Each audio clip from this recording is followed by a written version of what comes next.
Hi, welcome to day 5 of peeling back the hood, opening it up, and talking about what it's like to be hosting and creating my first ever online course, Gut Health Mastery, taking you behind the scenes. And today we're talking about navigating life's biggest questions through the body. Today, this topic, you better believe there's going to be some science, there's going to be some soul. We're going to be discussing really the heart of how we navigate life's biggest questions through our bodies, whether that's through our sensations or through our emotions or even through symptoms. And I really believe that our bodies are really wise guides, always trying to tell us something about what we can pay attention to next, whether that's for our health or whether that's through our evolution. Our bodies also highlight these areas where we maybe still need healing and even how we can grow. So if you're somebody who is struggling with certain health concerns, digestive health, or other health concerns, or even if you're somebody who is just out there and creating, say you're an entrepreneur, you are a digital course creator, you are a teacher, whether that is of yoga or some other healing modality like, somatic movement, or, even just somebody who considers yourself to be in the wellness and healing field, then you probably know the role that intuition plays and how important it is to actually be in touch with our bodies. Because our bodies are really that place, not only the site where the healing can take place, but also a messenger for what is needed for that healing to take place. So I'm excited to dive into this because really, if we think about our bodies and think about how important emotions are for our human experience, right? When we dive in and look at the whole spectrum of emotions, we can oftentimes fall into this rut of there's positive emotions, there's negative emotions. And that distinction is most normally based upon basically what feels good within our experience and what doesn't feel so good, what doesn't feel so great, right? What is more pleasurable along that emotional spectrum and what is maybe more painful. So we can look at any emotion, we can put it along that spectrum. Obviously, on one end of that is joy and bliss and excitement and fulfillment or contentment or being in love or being, just so in tune and in touch with yourself or with someone else or with your cat or with your dreams and your projects, your job, whatever that is, right? And then there's a whole other rich spectrum of emotions. Everything from sadness and grief and heaviness, whether that is the loss of a loved one, or whether that is looking out into the world and seeing the pain and suffering going on around us, whether that is anger or frustration, maybe towards somebody when there is that anger, that sadness, that grief, frustration when we feel powerless to change things, or frustrated of why are things this way? Why do things have to be this way? Can they be different? Right? We might also be somewhere along that spectrum in a place where we spend more time in anxiety, of nervousness, anxiousness, worry, overwhelm. All of these emotions give color to our life. And the thing is, these emotions that it's easy to overlook, we experience them in our bodies. And as an experience in our body, each emotion actually has some sort of physiological response. It has some felt sense to know and distinguish between what is this emotion. Is this anger? Is this sadness? Is this joy? Is this love? What is this? What is this? There is some physiological sensation, some physical feeling in your body, always linked to those emotions. That's important because then when we look at a symptom, right, we're looking at something like constipation, we're looking at something like acid reflux, we're looking at something like even indigestion or how your appetite maybe goes up and down. All of that also has some physiological sensations with it. So what does that point us to? It points us to that both emotions and symptoms are actually driving us into this space where we have a choice, where we can either connect to what our body is feeling, try and understand that feeling and what it's trying to share with us at a deeper level, or we can continue to ignore, suppress, overlook, or neglect those deeper calls for being opened and being understood. The sad thing is many of us, due to our upbringing, maybe at some point either disconnected from our bodies or adopted some stressful pattern, a way of looking at our body that told us that we needed to change ourselves. We needed to change either how we acted or we needed to change how we looked. What happens when we've adopted that self-judgment, when we've set ourselves to the standard of perfection, which I talked more about yesterday in the last live, we start to actually disconnect from the reality of what's going on in our body and what it's trying to share with us. And so this is so interesting, actually, because our body in this way is actually trying to point out where we can still heal, where we can still take actions differently to better support ourselves, how we can better address an unmet need. Because whether it is through an emotion that is recurring and coming up again and again, or whether it is a symptom that's recurring and coming up again and again and doesn't seem to shift, there's oftentimes some unmet need, whether that is at a physical level, at a nutrition level, at a digestive level, or something even at a mental or a belief level that we need to be able to address in a different way if we expect it to ever be able to change and shift. Our bodies also hold this much deeper level of wisdom than I think we often give the body credit for. Because if we really just look at our bodies, we zoom out from the societal standards of what it's supposed to look like or what it's supposed to do. The fact that we have a body to experience in the first place is a miracle. Like, it is totally miraculous that we as humans have evolved from what? From bacteria, from single-celled organisms into these whole-bodied beings with muscles and with blood and with capillaries, with bones, right? Oh, we're just gonna, as single-celled organisms, start to get together, make a bigger organism, maybe grab some minerals from the environment, start to build a structure, and then start to differentiate and create organs within that. Like, it's mind-blowing when you really think about it. The body of a human, and really any living being, is a masterpiece. It is a work of art. It is so incredible. So even when we're talking about, digestion, like, what a freaking miracle. And when you talk about gut health so much depends on the health of your gut microbiome, which I've discussed in some previous lives as well. The gut microbiome being those trillions and trillions of other bacterias and microorganisms that may be yeasts, for example, or fungi, that are living inside you, in your gut and on your skin, that are actually an essential part of your immune system and your digestion. So not only are you a unique body that is a miracle, you've somehow also co-opted these other living beings to help work with you in symbiosis to create one whole healthy environment. That's wild. I mean, I'll just come out and say, to me, I'm like, what even is that? Like, how did that even happen, right? When we talk about even the nervous system response, which I went into in depth yesterday, talking about things like fight, flight, freeze, right? Which we oftentimes are so quick to put on this negative end of the spectrum of a human experience, right? Because it doesn't feel good to be in a fight or flight response. It doesn't feel good to be functionally frozen. It doesn't feel good to be fawning and people-pleasing in your relationships and suffering inside of that. They still point us to this amazing evolutionary capacity that the human body and the human being has adopted and has to experience, that is our will to survive. Because truly, all of those are survival responses. And then when we talk about our conscious control, or maybe we could even say a conscious interface between your consciousness, your awareness, and these trillions of cells, both the ones that make up your body and the ones that are housed in your body or living with and in symbiosis with your body, all of those other microbes, that you have this conscious interface with this being that is made of all these tiny little interconnected, interdependent beings that create one single environment. Just looking at how the fascia is connected, how our bones and our joints and our hormones are signaling and circulating through this whole being.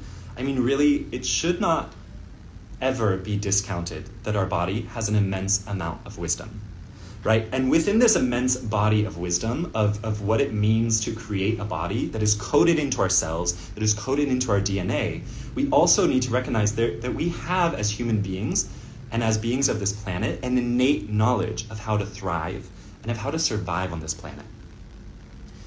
That being the case, it means that encoded in your DNA is this ability to replicate, is this ability to repair, is this ability to, it is literally the blueprint for how to continue the life of your organism. And beyond your organism, we also have this ability to then create other lives. Fascinating, right? And that's to say, encoded in your DNA is this ability to heal. So when our body is not healing, when we have some symptoms that we don't seem to be able to overcome, my question is, what is happening inside of us that is not allowing us to tap in to our innate healing potential? And we can't overlook the role of our gut in that conversation. The third thing, just talking about, sort of how amazing and miraculous our body is this idea, like I mentioned, that each emotion actually has associated sensations. And the thing is, that is not a coincidence, but rather an invitation to go deeper, right? To go deeper and pay attention to whatever that emotion is trying to urge us into witnessing about ourselves, about our life, about our circumstance. But what I'd like to propose is, I don't personally understand if our body and our emotions and what we feel at a physiological, sensational level of our human experience, if that is a feedback loop trying to tell us something, if our body in that way is this guide trying to guide us into the direction of health and healing and well-being, then why do we treat symptoms? So by that I mean these physical, maybe more negative aspects of our physical experience. Why do we treat symptoms as anything different? Why do we treat them as these enemies that we need to cover up and negate or suppress or fix immediately, right? Obviously, we want to be able to shift into a state of well-being, but that doesn't have to come at the expense or battling our own bodies. If we even just look at the language that exists in a lot of modern healthcare and a lot of the modern approach to wellness, we want to be able to kill bacteria, right? We have all these anti-things. We have antifungal, antimicrobial, anti-inflammatory. It's very anti, it's very, even antacid, right? It's very anti the natural processes of our body.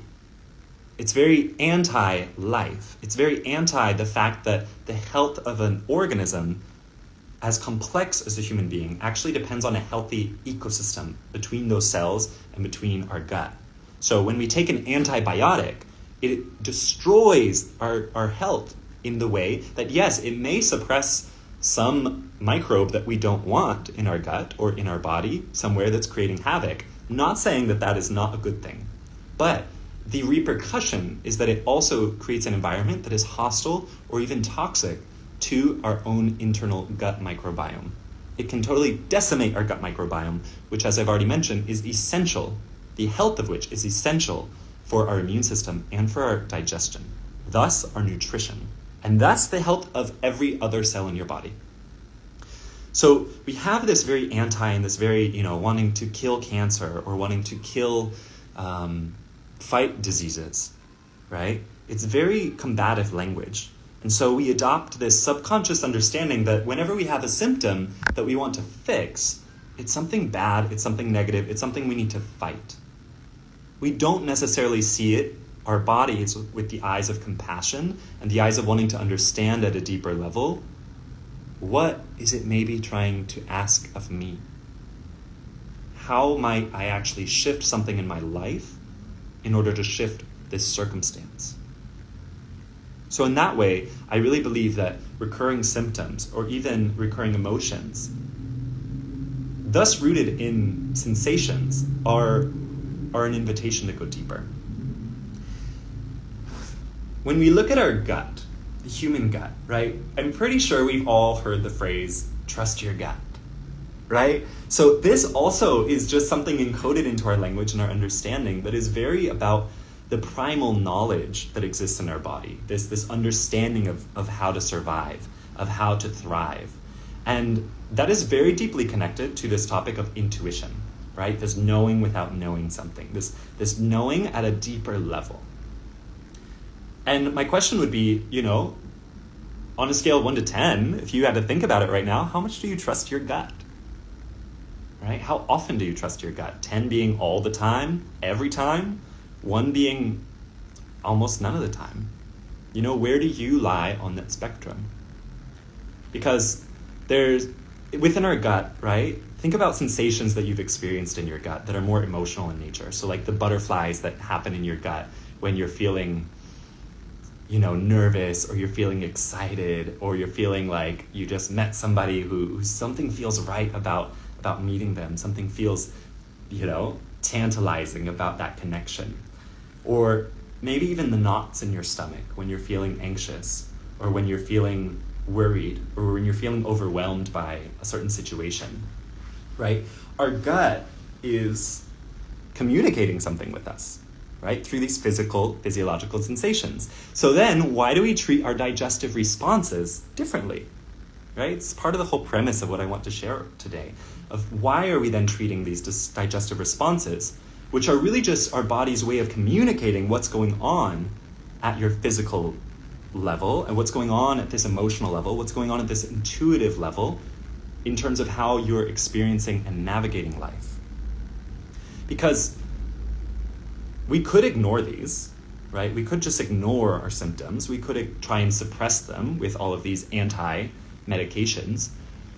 But how can we truly heal if we're just patching up symptoms? How can we actually address our needs if we never look deeper into what needs our body's trying to ask us to act upon? And beyond that, what actually drives our personal development journey, if not this connection we have to ourselves at this deeper layer, if not this gut knowing, or this heartfelt knowing, this inner knowing? I mean, if it's not coming from that place, right? Maybe what's driving your personal development is some standards you've set upon yourself, or it's somebody else's dreams, or it's your parents' aspirations that they had for you, or it's some part of your subconscious that was convinced long ago that you need to achieve something in order to come off a certain way, in order to have a certain lifestyle, in order to prove something to somebody, right? So there are all these external models of how you should live success. Whereas inside of you, there's already some attachment, some guidance, some knowing about what is right for you.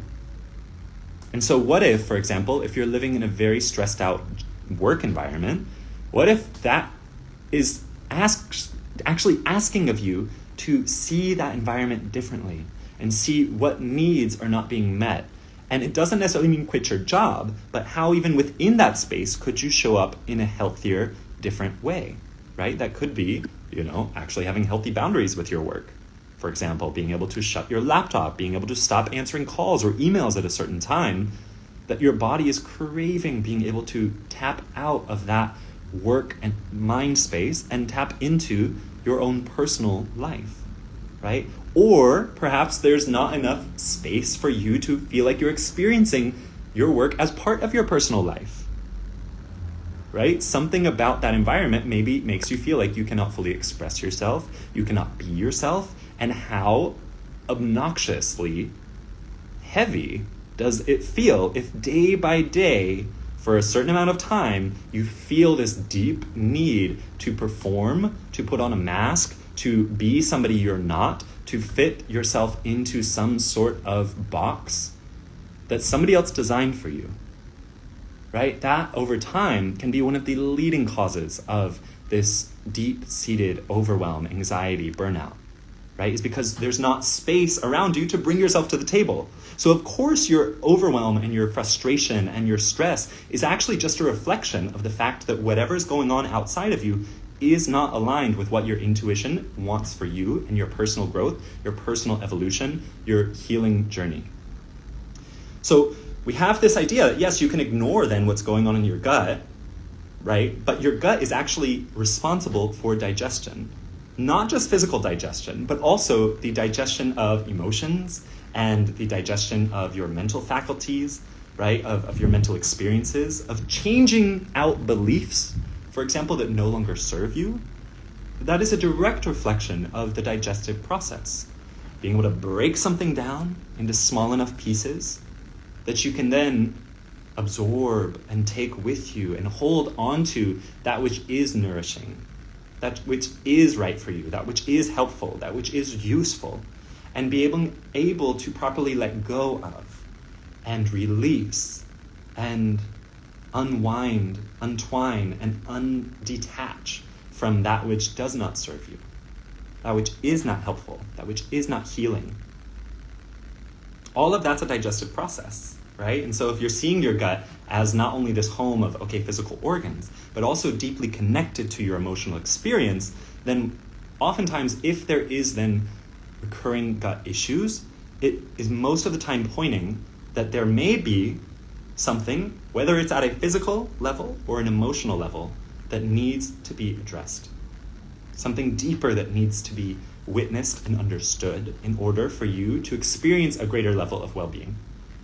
Because if it was just as easy as just, I'm just going to start feeling better, then you probably would have done it. You probably would have just figured out what's that shift and how do you move on, right?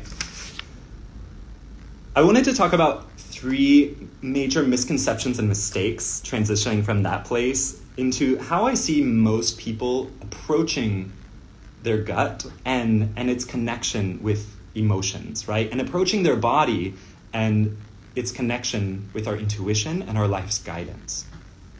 And the number one, we could say, misconception or mistake that I most often see is treating symptoms like it's only physical, right? Because as I mentioned, each symptom, whether that is a skin rash, or that is aching joints, or whether that is a postnasal drip that never seems to go away, or whether that is chronic constipation, right? Or chronically feeling inflamed or bloated. All of that is a physical sensation, but once again, it has a physiological or a felt sense as to how you even know that that's going on. When that's the case, when you're treating these symptoms as just physical, it's so easy to then overlook the component that there is likely some emotional or mental or belief-driven component of what got you there in the first place. So what do I mean by that? Let's just give an example. Say you experience a ton of bloating or you experience a ton of acidity, but in your outer environment, right, you're actually living a ton of stress. You're at a workplace that doesn't feel quite right or that asks too much of you. But what's beneath that is perhaps a struggle with setting boundaries, of saying enough is enough, or of knowing what your limits are and being able to stick to them. But rather, maybe you forego those boundaries because you either don't recognize them or you you have yet to work on that inner sense of worth that you do not need to run yourself into the ground at anyone else's expense.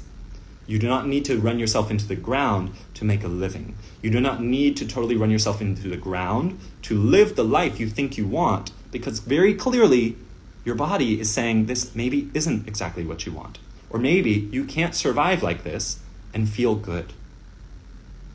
So in this way, your body is actually starting to point to little things that are maybe deeper that could be worked on, that could be addressed. And that could be a limiting belief. But that limiting belief that you are not good enough, that you are not working hard enough, is causing you to overwork, causing you to scarf down your food, sitting in front of the computer, taking calls, causing you then to not be able to digest that when you never even move out of a stressed out state, so that you are never moving into rest and digest. So your physical body cannot actually perform its job with all this half chewed up food in a state that doesn't even allow for your enzymes to be released, that doesn't even allow for salivary production, that doesn't allow your body to then start to do its breakdown and digestion of the food you just ate.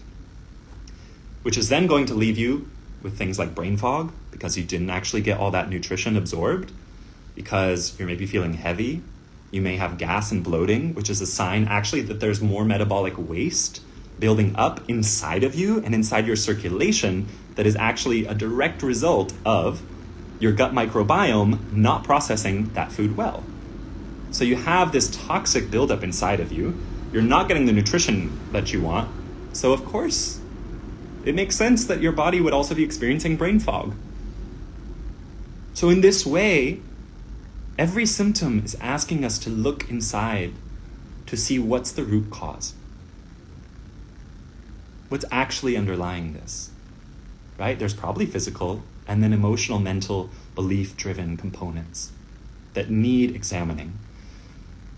Because there's many people who've said this in many different ways, but essentially anything that we do not examine closely has a tendency to repeat itself in our life. So if there's a recurring or repeat symptom, if there's a recurring or repeat life challenge or a pattern that we see in our work or our relationships, what is it that we have yet to examine closely? Where is it that we can still evolve? Where is it that we could make changes in order to step forward into a new chapter that is more honoring of our truth? Power questions right there for you, everybody. The second misconception / mistake that I see is this idea of I can just make it through. I'll be able to get through this. It's not a big deal. I can just ignore this. I can just keep going. I can just push through. This is also, to me, related to this societal idea that our value is based on our productivity. And if that is the case, then we must continue to work. Whether or not we are actually feeling like we want to work right now. Especially when we are actually then following some schedule that somebody else outside of us created. Say working 9 to 5. Your body's needs are constantly fluctuating. They're constantly evolving. And unless the environment outside of you actually aligns with what your body needs, there's always going to be some misalignment, which is then going to show up in some sort of physiological sensation of discomfort, of lack, right? Because maybe there's not enough nutrition, there's not enough energy to be performing the tasks you're asking your body to perform. There may be some level of degeneration going on at some area in the body where there's too much wear and tear and not enough energy or nutrition being put back into its place. There may be inflammatory patterns that are popping up because your body can't handle this level of stress. So just take, for example, your eyes, feeling dry eyes at the end of the night.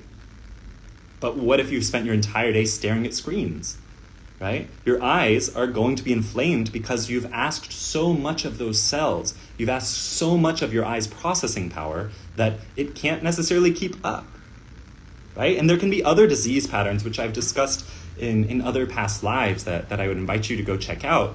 But all of this is to say, this conception that I can just push through this really pushes us further away from our bodies, from our needs, and pushes us into this idea where we actually then become dependent on who outside of us can solve our issue, which in this case, in this 2024 world, we've been taught that there's quick fixes for anything that we are struggling with, namely pharmaceuticals.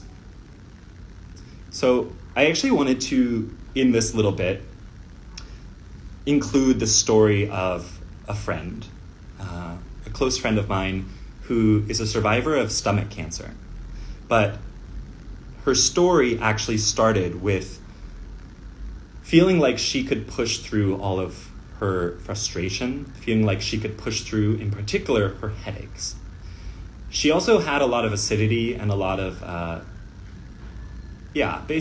digestive issues, a lot revolving around acid reflux, around a lot of feelings of excess acidity, around diarrhea. And she, for a long time, actually experienced these headaches. She later, because of her very persistent and consistent headaches and migraines, then became very much a user of painkillers, only to later develop ulcers and later develop cancer. But here's something that most people don't necessarily know, is that there's actually something, and I was looking at this earlier, there's something called a gastric headache or a gut headache. And this is straight from Medical News Today, and it says, quote, "Gastric headache is a medically recognized condition, it may refer to abdominal migraine or a secondary headache due to gastrointestinal or digestive issues. Some research links gut disorders to headaches. The gut links to the brain, and some people experience headaches as a result of dysfunctional or disorders in the gastrointestinal system. And then as a follow-up to this, also from medical news, it talks about how constipation and headaches can either be, one can be causing the other, so constipation actually is a cause of headache, there's some research behind that, or that they may also be pointing to some other third underlying cause, which may have to do with what's going on in the gut. Okay, stick with me here, because if we're talking about having a stomach headache, a gastric headache, or a gas headache, right, there's different ways that this can be discussed or called when you look on the internet. This is actually something from carehospitals.com, and it talks about how some individuals, quote, some individuals may experience recurrent gastric headaches, especially if they have chronic digestive issues like gastroesophageal reflux disease, GERD, or irritable bowel syndrome, IBS. These headaches may last for an extended period or require ongoing management or underlying digestive conditions. These headaches are often accompanied by dull, aching pain in the head and a sensation of pressure or fullness concentrated around temples, forehead, at the base of the skull. The pain is often centered in the forehead or the temples, but can also be felt in the back of the head or behind the eyes. It may be accompanied by gastrointestinal symptoms like bloating, feeling of fullness in the abdomen, gas, burping, and sometimes nausea. End quote. One thing that I want to highlight here is, okay, if we then live in a society where I have headaches and I have gastrointestinal discomfort, acidity, bloating, constipation, I have all of those, I can just push through. It's not that big of a deal. Especially when it comes to these things that there are over-the-counter meds for, like, oh, I can just take antacids, and oh, I can just take a headache pill. Great. Problem solved. Except for, this is from the NHS, which is the United Kingdom's health system, national health system. And this is about the two leading causes of stomach ulcers. The first cause is H. pylori bacteria, and specifically it says it's common to have an H. pylori infection, and it's usually harmless for most people. But sometimes it causes ulcers in the stomach, known as gastric ulcers, or in the duodenum, which is the upper part of the stomach, the lower part of the stomach, known as duodenal ulcer. It's not clear exactly why some people are more affected than others, end quote. From an Ayurvedic perspective and from a gut health master perspective, the reason that some people are more affected than others has to do with the environment or the metabolic type that is going on in their gut. So specifically within that, there are certain people that tend towards more inflammatory conditions. Just going to put that out there. So you may actually have a body type that tends towards more inflammatory conditions, particularly in your gut. And if that's the case, it is more likely, from this perspective at least, that having an H. pylori bacteria would actually make you more prone to getting ulcers than someone else. The second leading cause here, quote, is anti-inflammatory medicines, NSAIDs. NSAIDs. NSAIDs are medicines widely used to treat pain, high temperature fever, or inflammation and swelling. Commonly used NSAIDs are ibuprofen, aspirin, naproxen, and diclofenac. We call it something different in Mexico, diclofenaco. Okay, so these are anti-inflammatory medications, totally over the counter. These are the second leading cause of gastric ulcers, people. So if you are just pushing through symptoms and you are having headaches that are actually caused by what's going on in your gut, and you take painkiller medications like ibuprofen or aspirin, this could actually then cause your ulcers. And over time, this friend from those ulcers develops stomach cancer. That to me is wild. Not shaming this friend, because actually I think as a society, we are not taught to listen to our bodies. We are actually indeed taught to overlook our bodies so that we can fit ourselves into a system that requires us to be more prone to value ourselves if we are producing for someone else than if we are actually just breathing, taking care of ourselves, and being out here alive. Right? That's not good enough for our society. So we have to push harder. And if we're used to pushing harder, then we just push through it.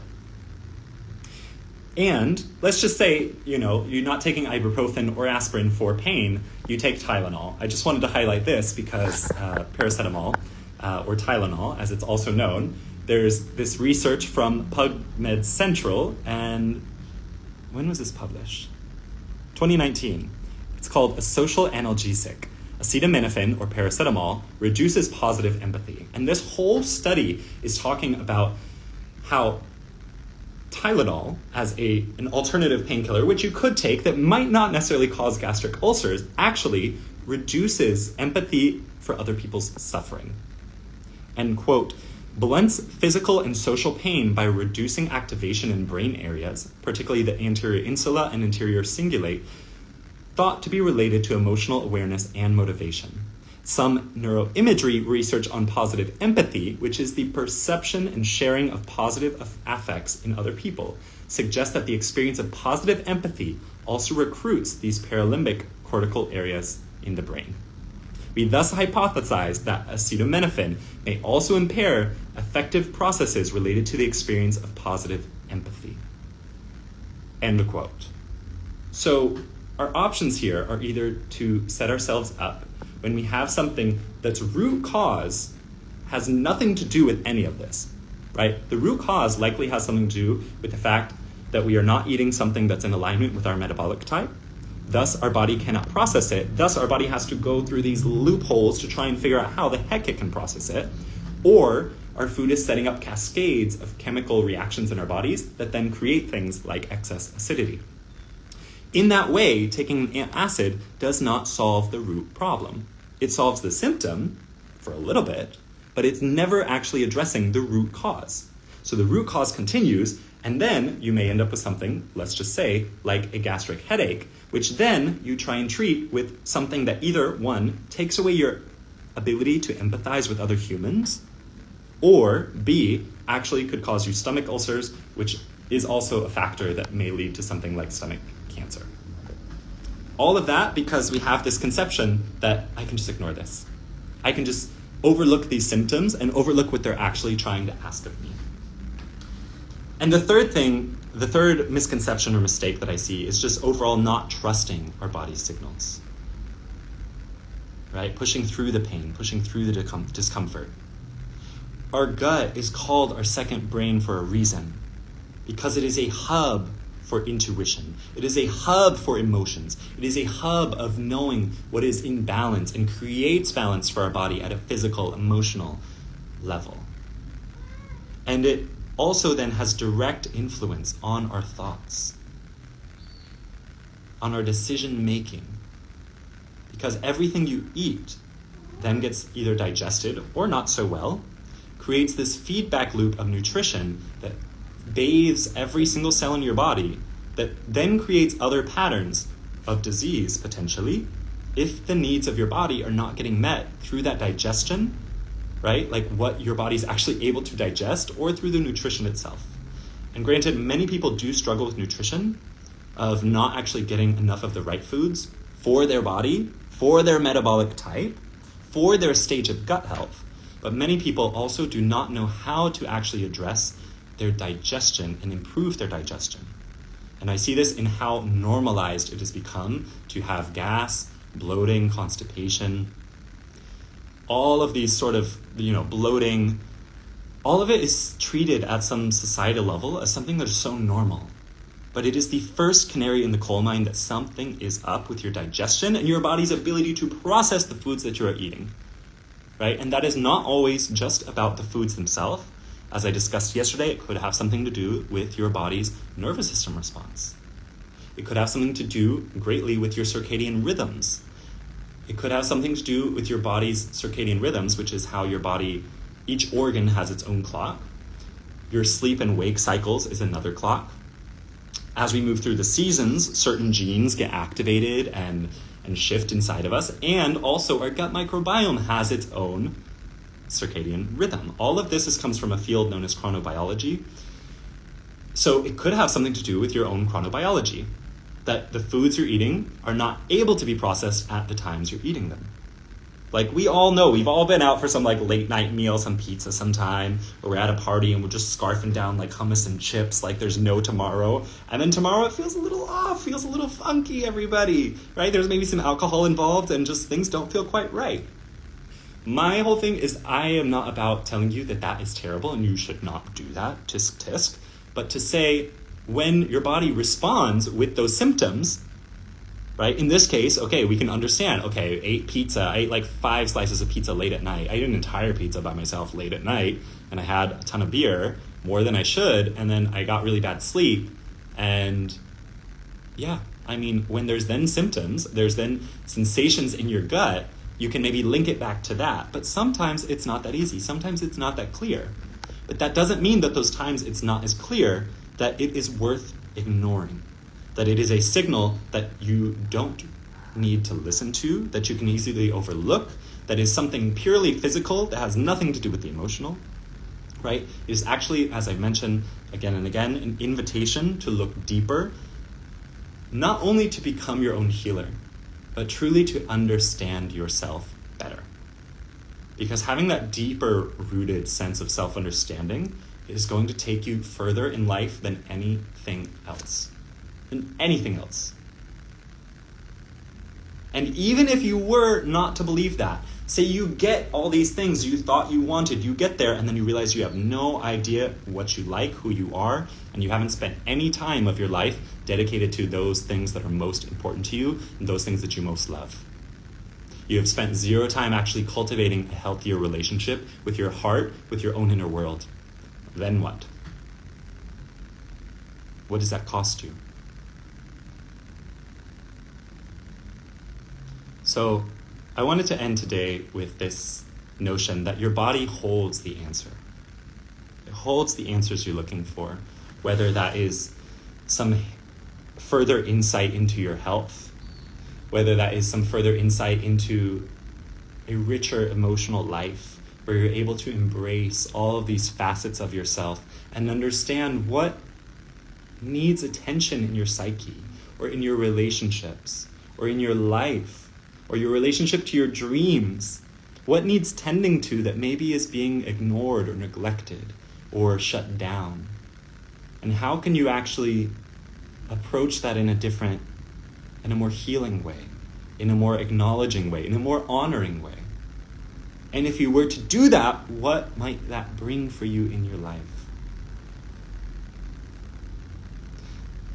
So if your body holds these answers, but you were never taught to listen to your body, you were never taught to understand what your body's trying to tell you, then how are you supposed to tap into understanding what your body needs? How are you supposed to tap into those answers?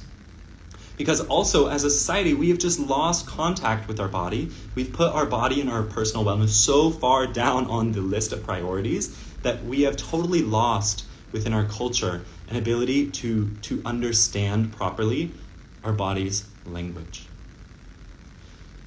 Which is why a big part of gut health mastery is it revolves around learning the language of the body. And Ayurveda is an ancient health system that actually is rooted around being able to understand what is the functional medicine that our body needs based on what it is saying, right? The idea is that your body, your symptoms, your physical sensations are pointing to something. They're all painting a picture that when we start to piece the puzzle pieces together, we can understand our body is speaking to us loud and clear about what's going on.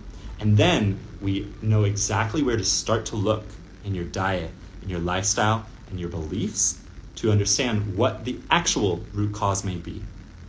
Because when you understand what that root cause is, you can then either take action decisively to work to reduce or remove the cause, right? If there's something that is there present, or you can work to then add more of the things that create balance, that create internal harmony, that create an environment internally for your gut to thrive, your gut bacteria to thrive, for your digestion to function optimally, for your nutrition to get the most out of your food, so that you can then start to create a different blood chemistry that then will actually be a more healing environment for your cells. And at the more physical, and emotional, and intuitive level, how can you actually then use what your body is asking you to tap into this deeper knowing of what needs to change for your personal evolution. So Gut Health Mastery, this 8-week online coaching course that I'm creating, it's all about how you can design a life in which you can thrive, in which you can actually heal your gut naturally from the inside out. You're going to understand your body's signals. You're going to understand how to support your gut health with the right foods, with the right habits, with the right rhythms. How to transform your relationship with your body and with food so that you can actually live with more ease, more clarity, and so that you can finally be free from this constant digestive struggle, these constant digestive discomforts, these recurring symptoms that seem mysterious because we don't even know how to start to listen to them. We don't even know how to start to uncode what the heck is my body trying to say to me, right? And really, this is called Gut Health Mastery because I want you to be able to go from having all these questions and doubts and maybe even fears and worry about your health and your digestion to feeling empowered and like a true master of your gut health, a true master of your life, a true master of your body, deeply in touch with yourself at a physical level, at an intuitive level, so that you can then create a life based on what your dreams are asking of you through your body.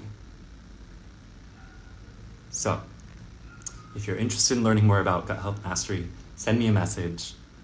I would be more than happy to link you up with more information or to even get you onto my newsletter where you can get more fun tips and interesting information about digestive and gut health if you maybe aren't super ready to sign up right now. Or if you know what, you're like, I'm in, I'm sold, I'm interested, what do I need to know to get registered?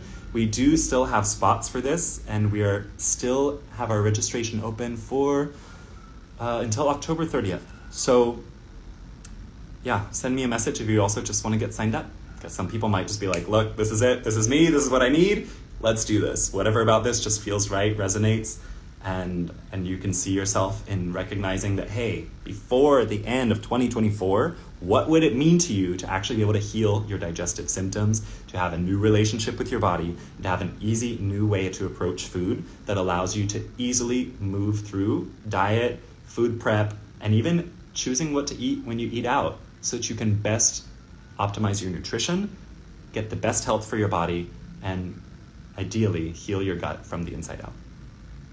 So that's all for now. Tune in tomorrow for my next live, and over the next few days, I'm also uploading all of these to YouTube, and I'm gonna figure out how I can also just like pop these audios into some, podcast feed somewhere so that you can just pop your headphones in, come hang out with me while you're washing your dishes, walking your dog, doing whatever. Because all of this is meant to be soul food for you. So I'll see you tomorrow. Take care of yourself and lean into your intuition today, because your body is trying to guide you to the answers of your life's biggest questions. So bye for now.